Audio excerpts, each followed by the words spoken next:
Hey, it's me, Matt, the aborted soul, and making another video. So, I've been having a lot of talks with people about government and the role of government in people's personal lives.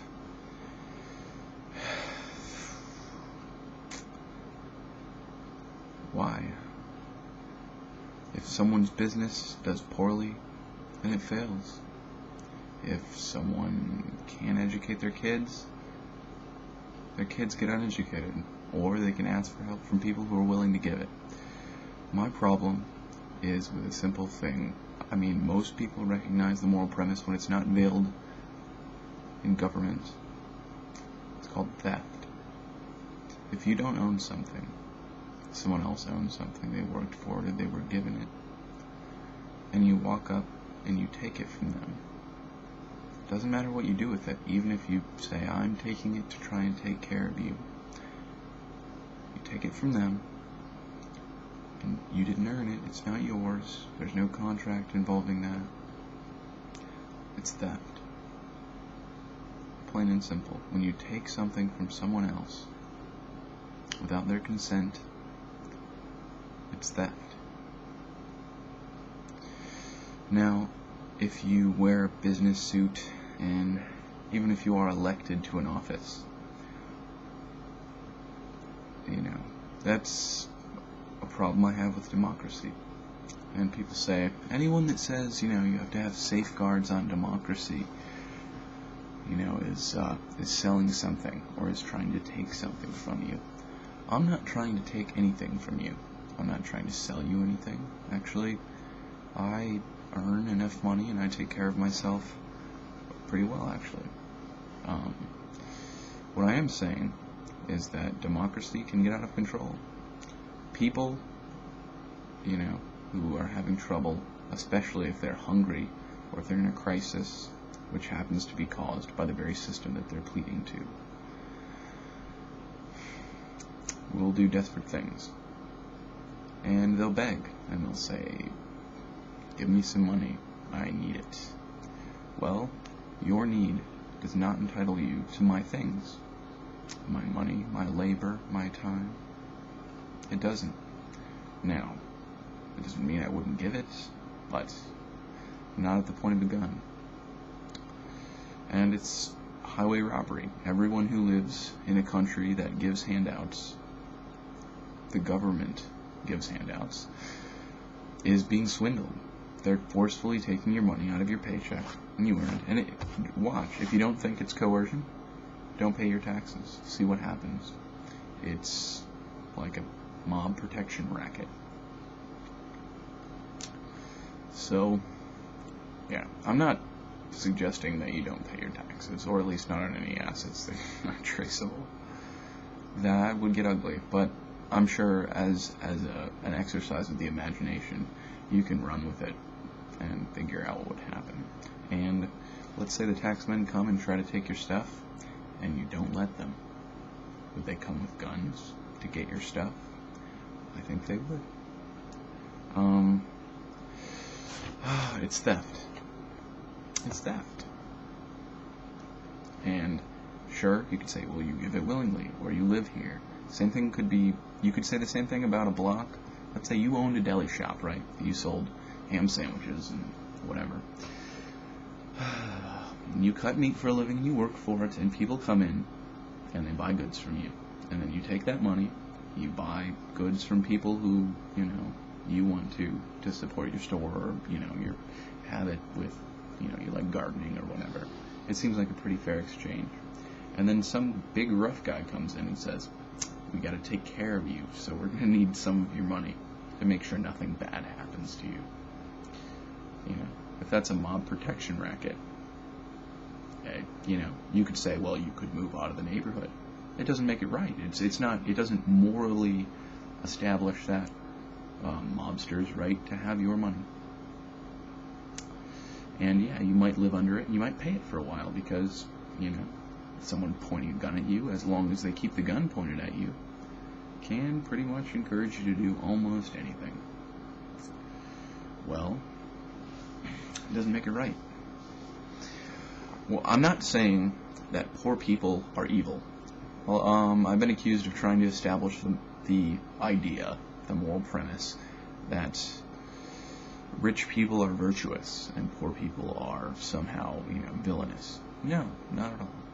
There's probably some very, smart people who have had wonderful ideas that got shot down. It might have been a little bit of taxation, that ate out of their profit and they collapsed. It might have just been a streak of bad luck. Bad luck happens, And you can try and plan for everything, and you could always say, well, they didn't plan well enough or whatever. Honestly, I don't believe in that. I think, sometimes you just get mugged. Sometimes you get mugged, whatever. I mean, the Pope sat in an armored Pope-mobile, right? Someone could shoot him anyways. You could use a rocket launcher. Someone could plan something elaborate. It's not a level. I'm not advocating a lack of caution with your money, but I am saying that shit happens. And you know what? People have come to me and said, hey, shit's happened. And if I know them and I think they're a good person, I might help them out. I generally don't give handouts, but if they're in trouble and they have something I want, I might buy it. I might even give them an advance on it. It might even be a large amount. And I've done something like that recently for a friend whose roof caved in and snow was in his, I think it was his garage. But it wasn't a handout. I bought something from him. And I just knew he'd be good for it.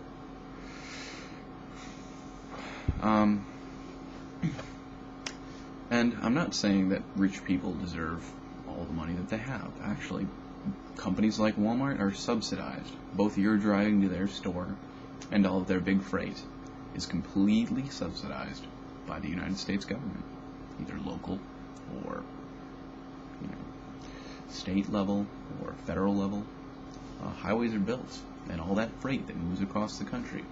If the government wasn't there to build roads, those roads would be built anyways, and they'd probably be built more safely and efficiently, because there would be a lot of money involved, and people would want to keep that money. And people would want you to use their roads to pay their tolls, and I'm sure they'd be a lot smaller than the inefficient government tolls, because the government fucks up everything it touches. Not that they can't serve some sort of a function, but redistributing wealth shouldn't be one of them. They shouldn't take money out of your pocket and give to someone else. That's theft. Even if they are big and strong and can back it up with guns, it doesn't make it right.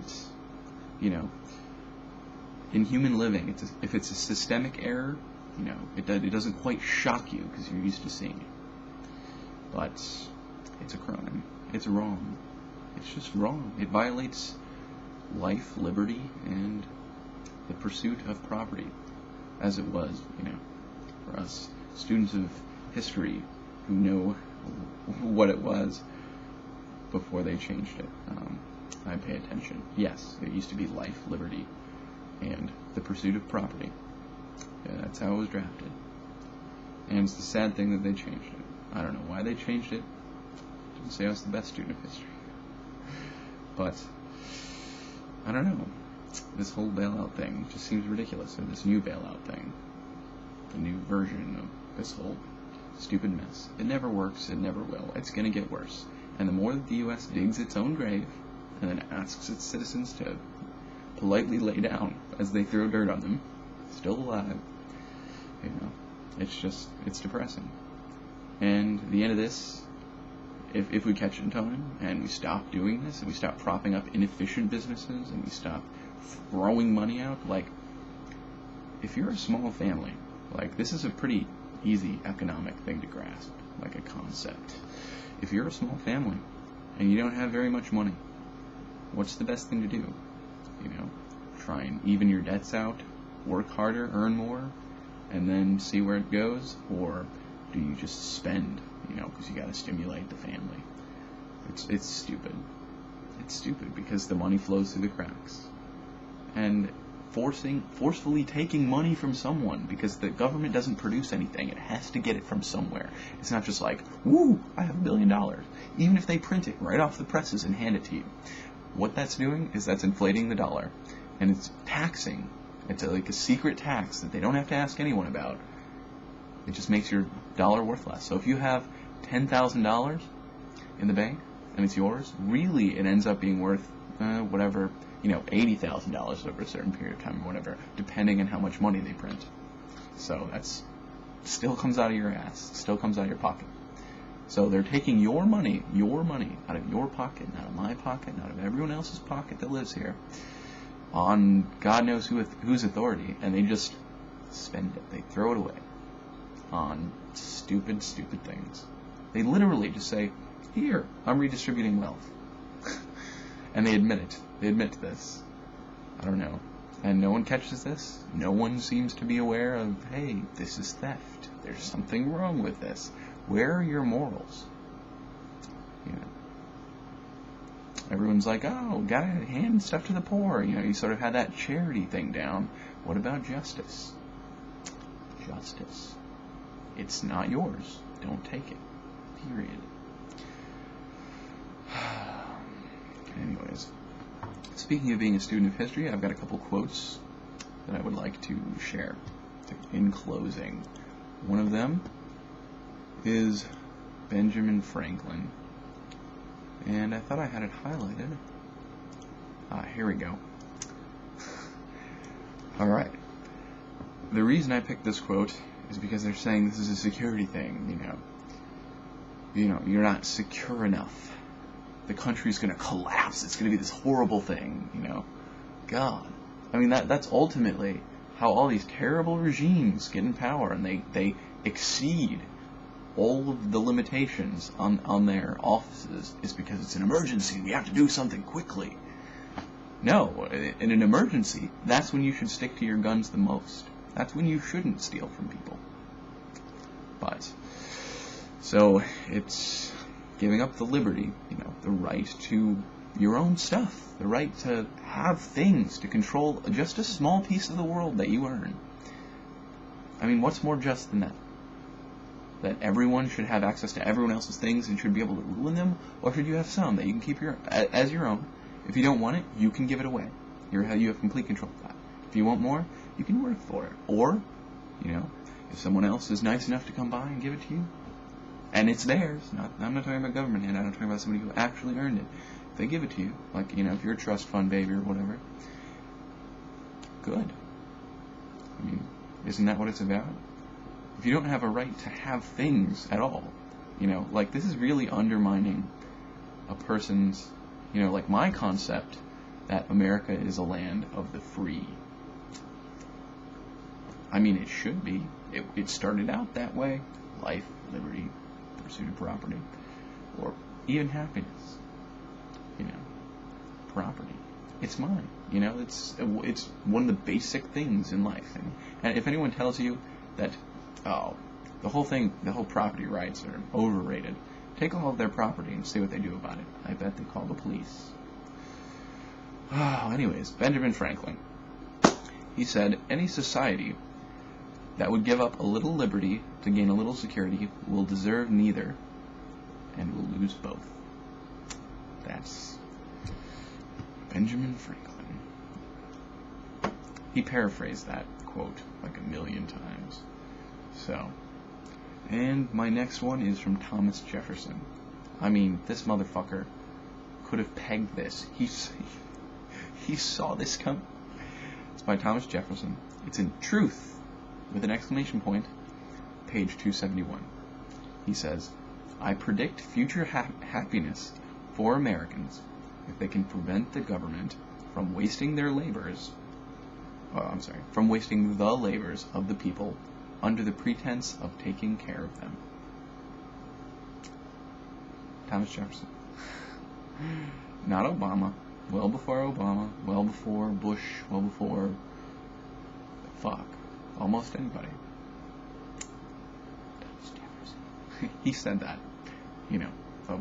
One of the great minds behind the whole, I forgot what it's called, the Constitution. Greatest, arguably, at least, the greatest document for human liberty ever to be written. And it was clear, and it was concise, and it still rings true.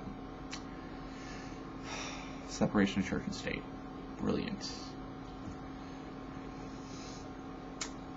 I'm going to read that one more time, just because I like it so much. And he was such a smart guy, and he saw it coming. So, here's to you. I predict future happiness for Americans if they can prevent the government from wasting the labors of the people under the pretense of taking care of them. Thank you, Tom, you smart motherfucker. This is Matt, the Aborted Soul. Peace out.